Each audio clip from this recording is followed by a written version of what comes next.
Hi guys, this is Summer Susie. Welcome to my channel.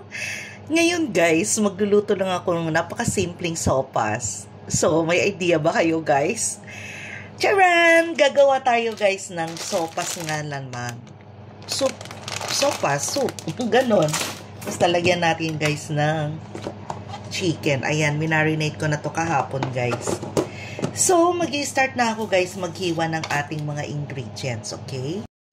So guys, maghihiwa lang ako guys na itong ating onion. Ayan. So ito pa pala guys yung mga ingredients. Maglalagay lang ako ng carrots at saka itong onion leeks. Ayan.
Konting oil. Olive oil yung ginamit ko guys. Ayan. Ilalagay muna natin guys yung sibuyas. Ayan.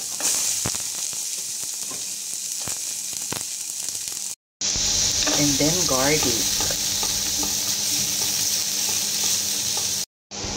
Ayan, ilalagay na natin ng chicken.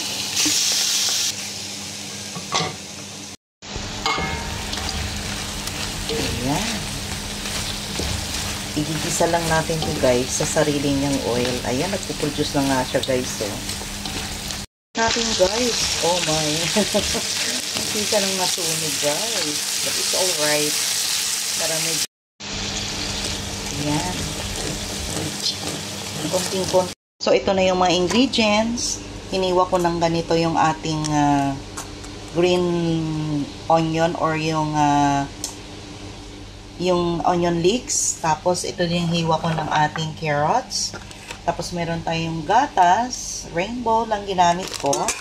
And then, itong ating pasta. 400 grams to guys. Ayan guys. Natuyo na.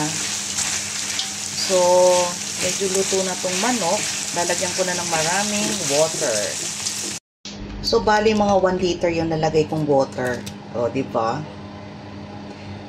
Mag-evaporate pa yan guys habang kumukulo. So guys, maglalagay tayo ng seasoning. Ayan, magic sarap. Tapos paminta. Ayan, para mas masarap, maanghang. Lalagay din tayo ng Knorr chicken cubes. Ayan, para mas malasa yung chicken. Kapag matabang guys, pwede kayong magdagdag ng fish sauce. Kagaya ngayon, medyo matabang siya. So, lalagyan natin itong fish sauce. Tansya-tansya lang guys kung anong gusto nyong alat. Ayan. Then, halo-haluin.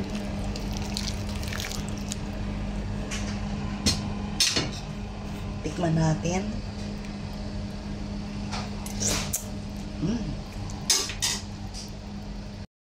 Ilalagay ko na yung ating caroni elbow.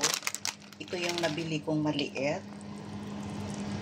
Ayoko kasi yung sobrang laki. Ayan. So, konting kulo lang to. Ayoko din sobrang lata nung ating gawin natin konting al dente. Ayan.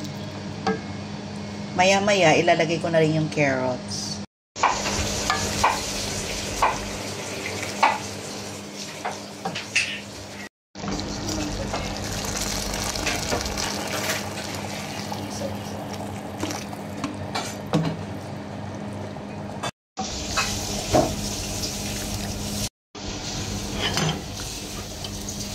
Nakalimutan ko tuloy.